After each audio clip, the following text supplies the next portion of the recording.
Hello, my name is Harrison. I prefer to be called Harry, but I don't mind either way that you refer to me as. Now, growing up over the years, I have been involved in many fandoms, and still plan to head into more to this day. There was one fandom I thought I would never be a part of, however, and that is the Brony fandom.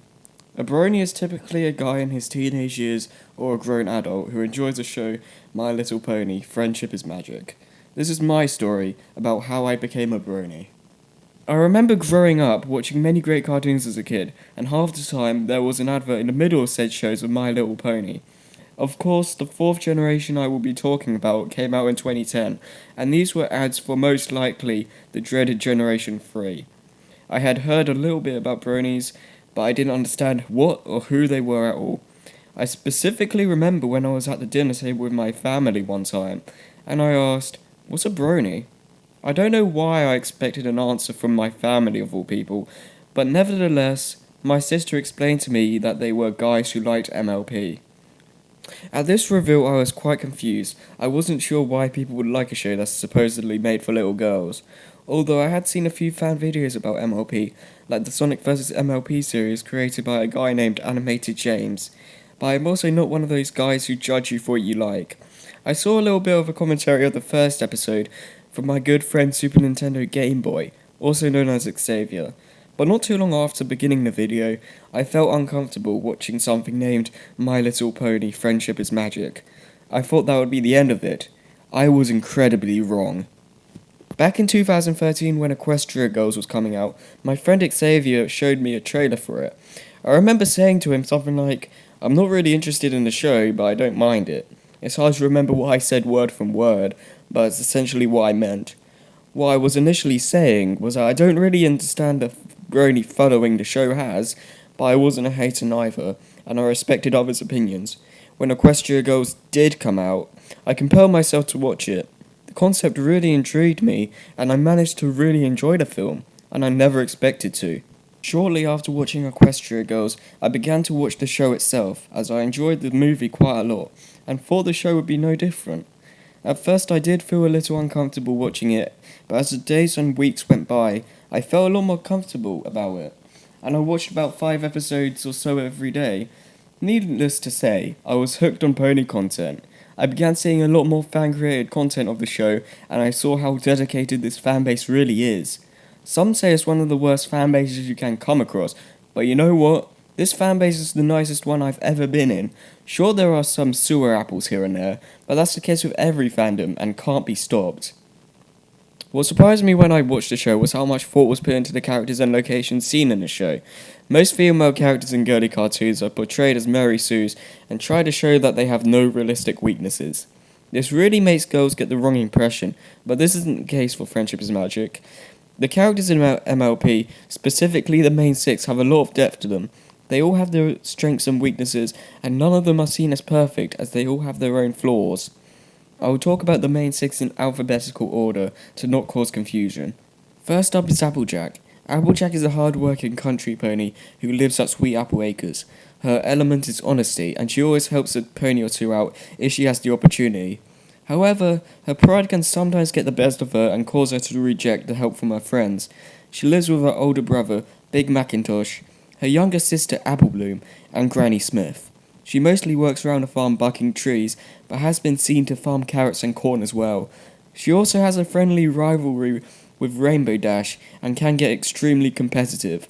For a majority of time, Applejack was my favourite of the main 6, but due to how complex the characters are, I took a step back and realised that all of the main cast are great in their own way, but I'm getting ahead of myself. Fluttershy is next on the list, and she has the element of kindness. She is extremely shy as her name suggests, and doesn't like speaking up or being assertive. However, she really gets on her defensive side as she needs to protect her friends. She lives in a cottage near the Everfree Forest, and takes care of all kinds of animals. Angel Buddy is the animal pet you will see the most throughout the show, and he can be a downright jerk at times, always demanding things the way he wants it. Fluttershy is a Pegasus pony, but despite that, she can't fly very well.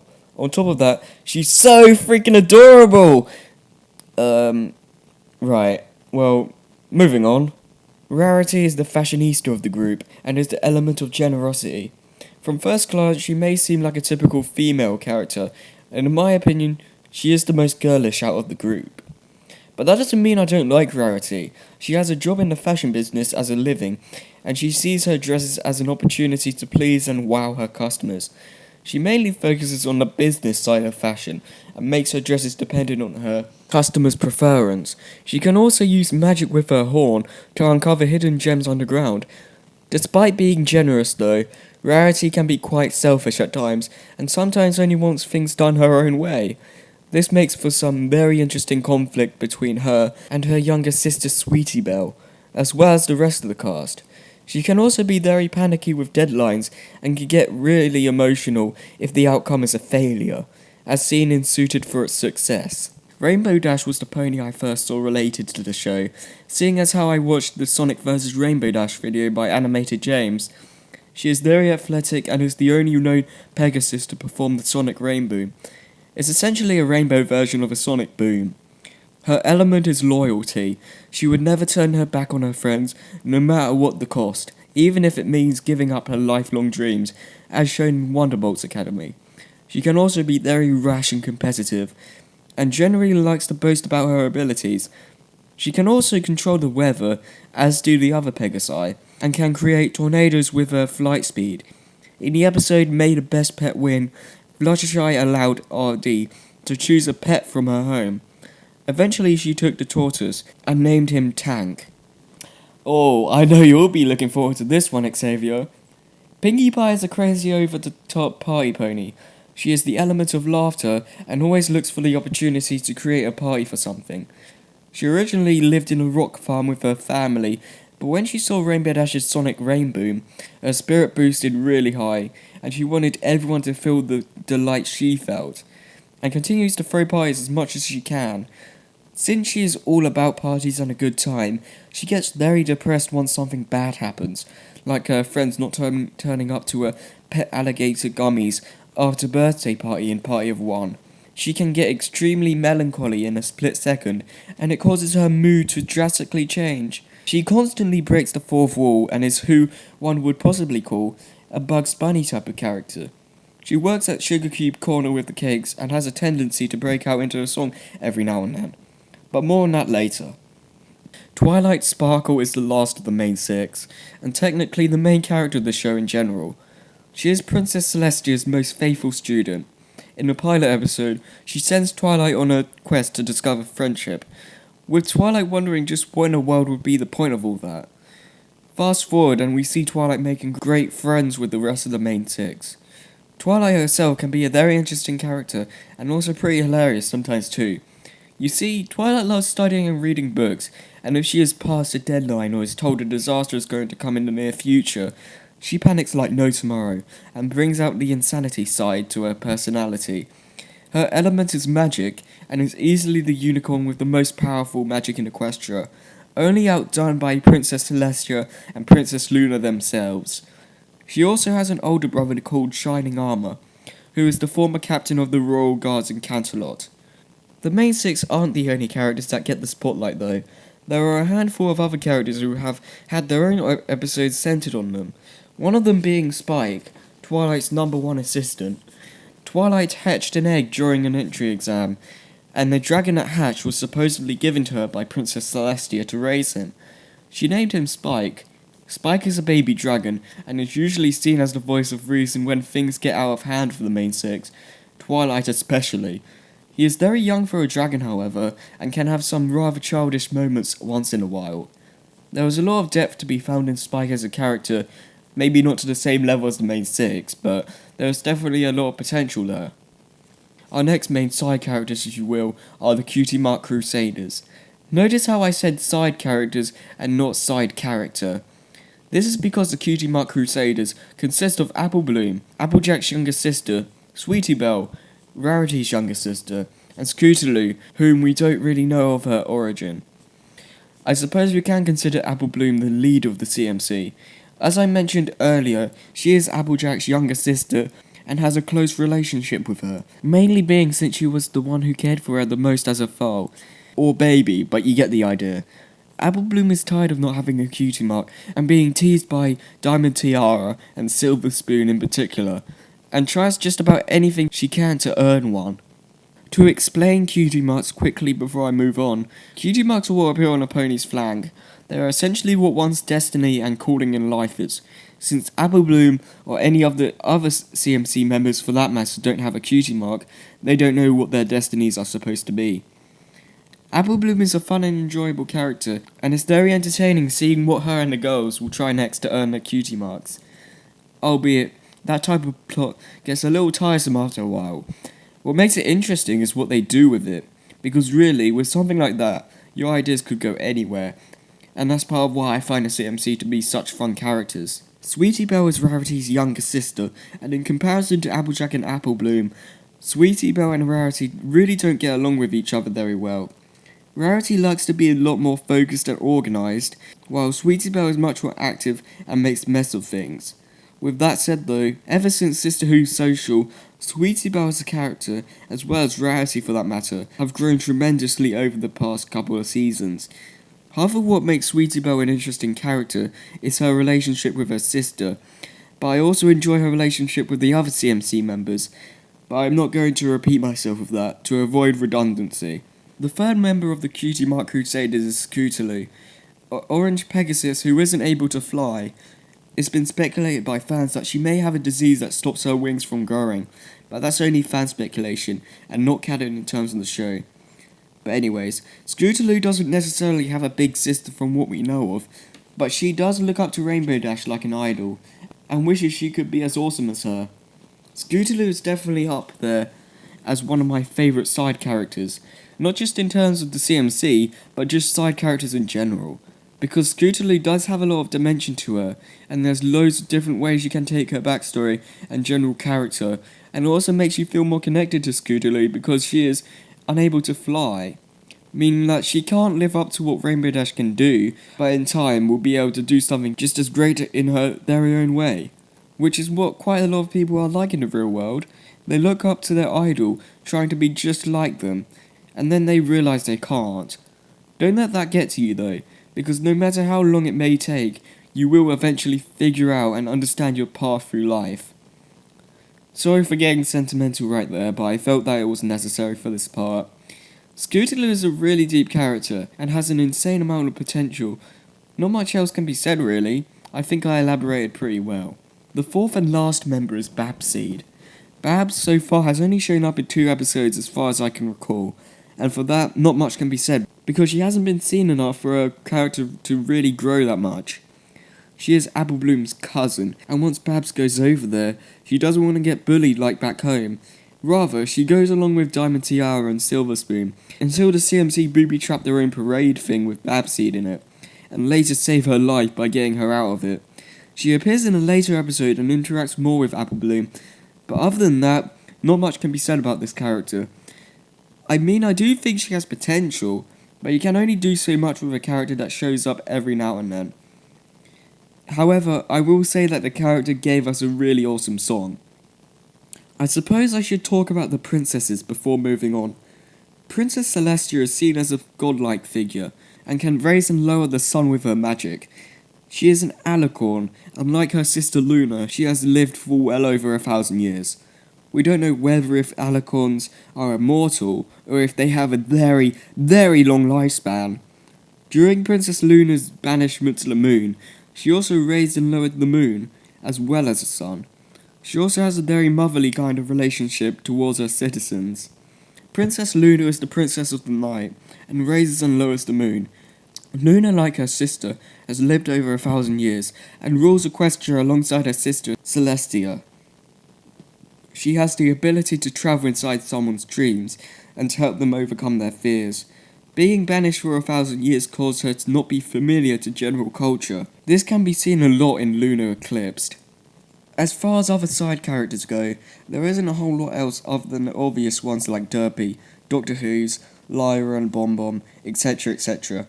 They don't have too much character in the show, given the fact that they are on the sidelines for the most part, but for what they are, they get the job done. However, in fan projects, people give these characters full stories and do a lot to flesh out their characters more. As far as villains go, MLP has quite a number of them. There are some who appear at most as rivals, whereas others are out to try and take over Equestria. The first of these seen in the show is Nightmare Moon. Nightmare Moon is a corrupted version of Princess Luna, and jealousy consumed her inner being, for no one was ever awake when the moon was risen, causing her to turn on Equestria and her sister, and transformed into Nightmare Moon. Nightmare's intentions is to shroud Equestria in eternal night, but was banished to the moon for 1,000 years thanks to Celestia and the elements of harmony. But when she returned, Celestia was no longer connected to the elements, causing her to have Twilight make friends to become the new elements. They defeated Nightmare Moon, and the elements turned her back into her normal self. Discord is the second big bad guy of the show, and he is very manipulative and enjoys chaos. No, scratch that. He loves chaos. Before Luna's banishment, and before the two sisters were even considered royalty, Discord ruled over Equestria, and the sisters decided to stop his rule with the elements of harmony.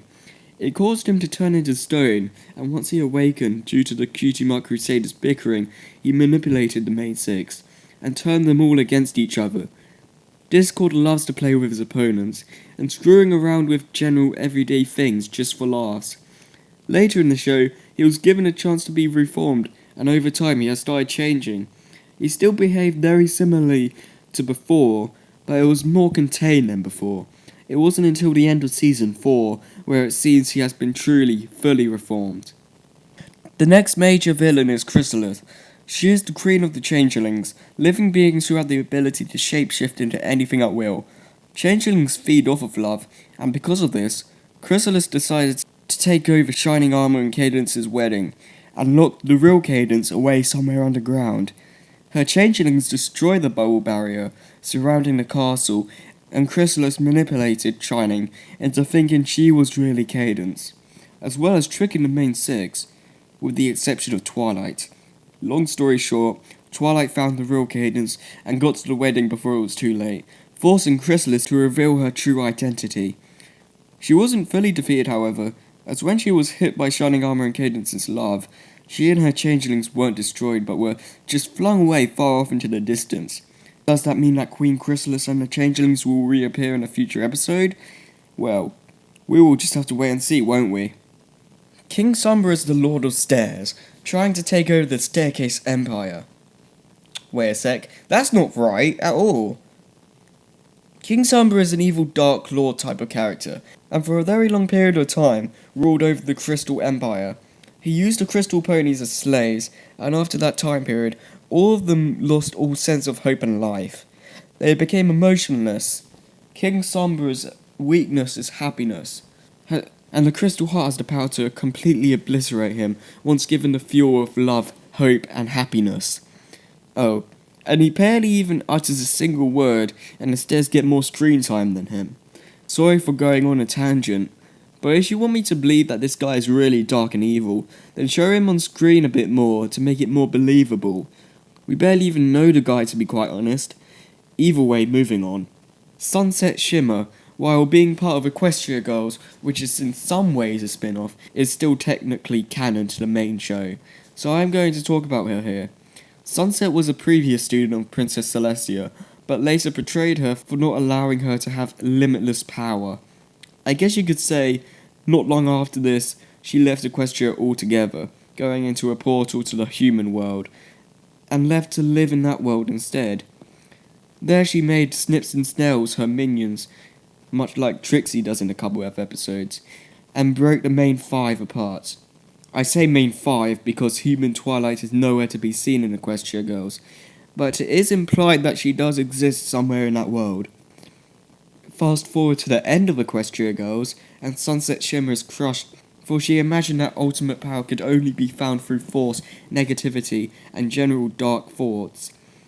And with Twilight and her human friend counterparts, she started to understand how powerful other emotions like love and care can be, and it crushed her spirits, knowing that she went down the wrong path this whole time. T-Rex is the big bad villain of the Season 4 finale, and also a villain of the first generation of MLP.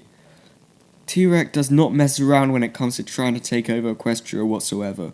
He literally sucks away all of the magic from the unicorns, flight from the Pegasi, and strength from the Earth Ponies. Think of it a bit like Kirby's ability to suck in enemies and gain new abilities, except here, Turek is using the pony's powers for an evil cause, and every time he sucks up a pony's ability, he gets increasingly stronger. This makes him a huge threat. He was even able to manipulate Discord into turning his back on the main six, only to betray Discord himself later, stealing his powers of chaos. This guy is a beast, and easily the most threatening villain this show has ever seen. I have no idea how the writers and animators will make a villain more devastatingly powerful than this guy. But we'll have to wait and see. They have surprised us a lot so far, so I don't doubt that they can do it even more.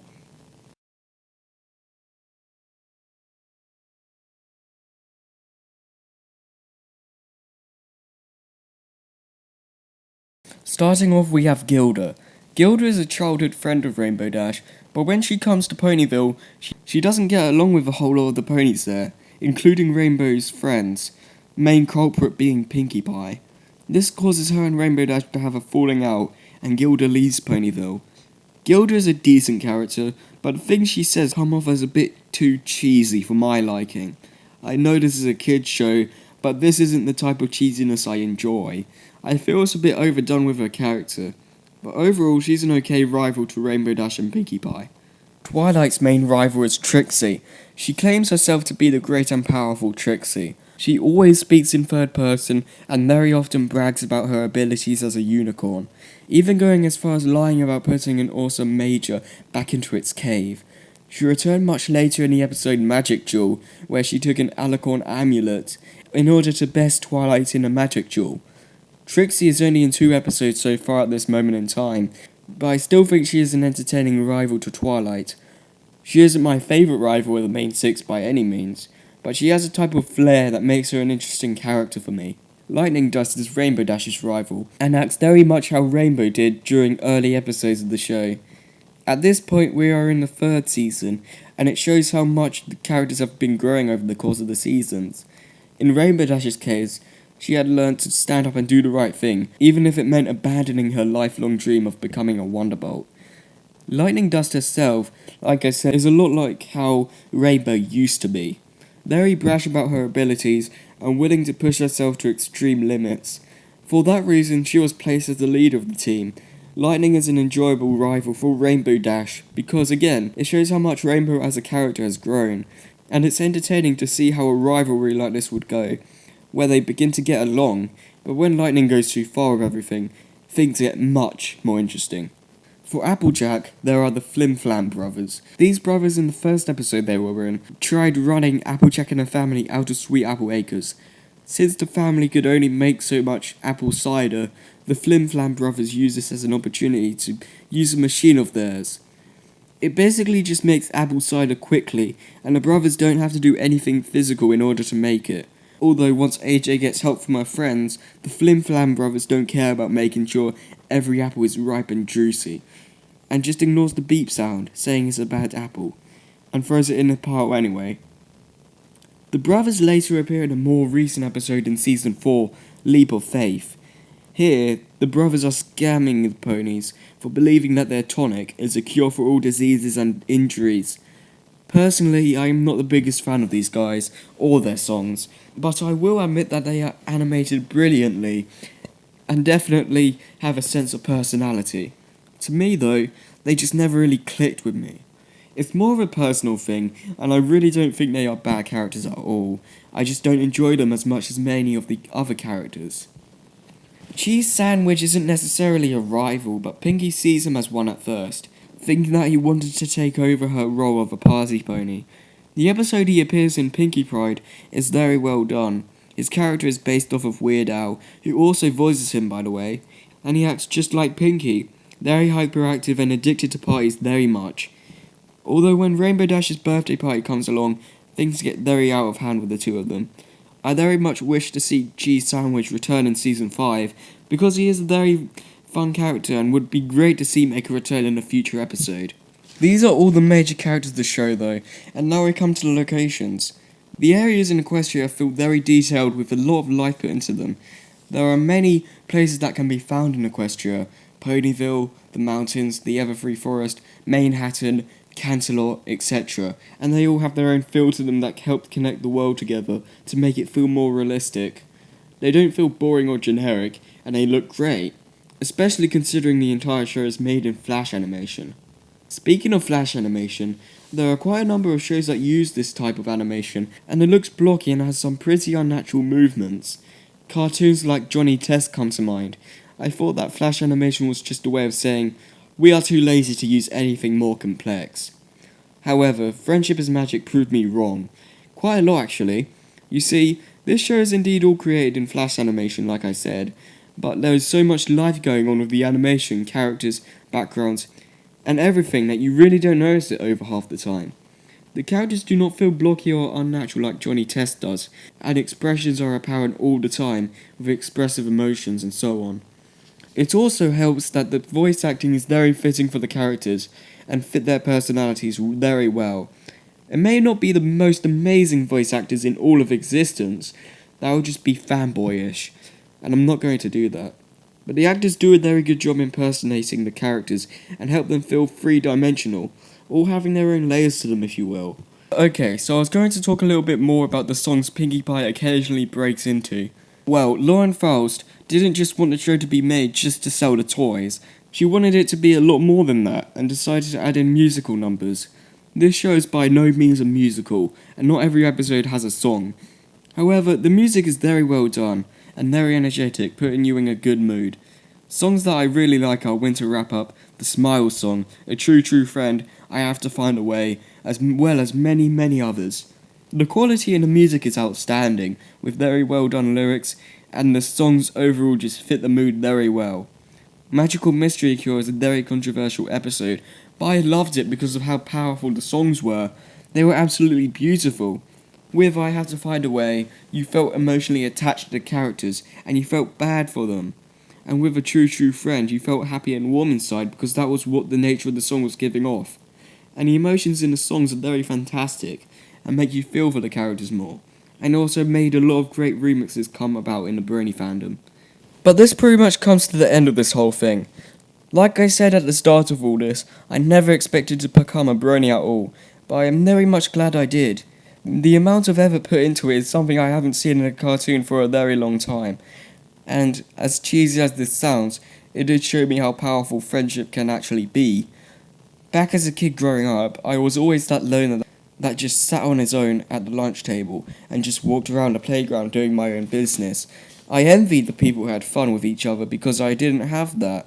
I felt lost and pretty pathetic because I had no one to hang around or talk to, and I was treated like utter crap. This went on for a very long time. Nowadays I am in a much better place. I have tons of friends who mean the world to me, and they are great to hang around with and have a great time. I'm sorry I'm leaving this on such a depressing note, but this show pretty much showed me why you should value friendship, and always stand strong with them at all times. I know that is pretty cheesy, but this is truly how I feel, and I can't express that enough. On that note though, this is pretty much the end of my Brony video. I started writing this since the end of January, I believe. Yeah, I'm not joking about that. But I'm happy to finally have it done. And hey, if you want, leave your comments down below saying how you became a Brony and whatnot. I would love to hear what you guys had to say on this subject. I plan to make a review in the style of this video for Equestria Girls 2 Rainbow Rocks when it comes out, so be sure to be on the lookout for that in the near future. Well, anyways, hope you guys enjoyed this video, and I will see you all next time. So, peace out!